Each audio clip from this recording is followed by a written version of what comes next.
Whose game is this? Unraveling. Whose, in defining and non-defining relative clauses. Hello everyone. Welcome back to our English language learning series.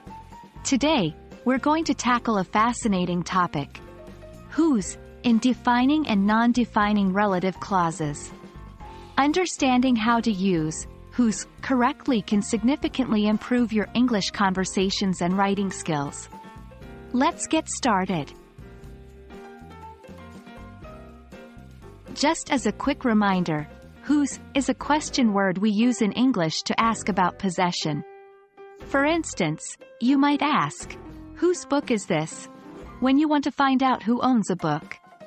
Today, we're going to delve a bit deeper and see how whose functions in relative clauses. Relative clauses are a type of clause that we use to provide additional information about a noun. They start with a relative pronoun like who, which, that, or, in our case today, whose. For example, in the sentence, "The man whose car is red is my neighbor," the relative clause is whose car is red. Defining relative clauses are essential for understanding the meaning of a sentence. They identify the noun being talked about. If you remove a defining relative clause, the sentence's meaning changes. When using whose, we can create a defining relative clause like this. Example: "The woman whose umbrella is red is my aunt."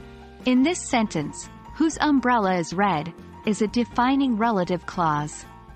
Without it, we wouldn't know which woman we're talking about. On the other hand, non-defining relative clauses add extra, non-essential information to a sentence.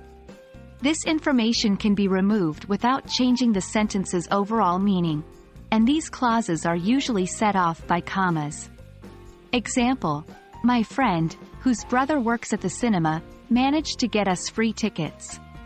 Here, "whose brother works at the cinema" is a non-defining relative clause.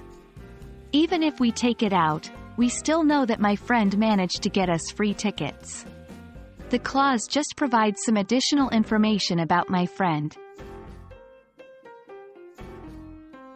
That's all for today's video on using whose in defining and non-defining relative clauses. Remember, the difference between defining and non-defining clauses is all about how essential the information is to the overall meaning of your sentence. Practice using whose in both types of clauses to get a better handle on them. As always, keep practicing, and we'll see you in our next video. Happy learning!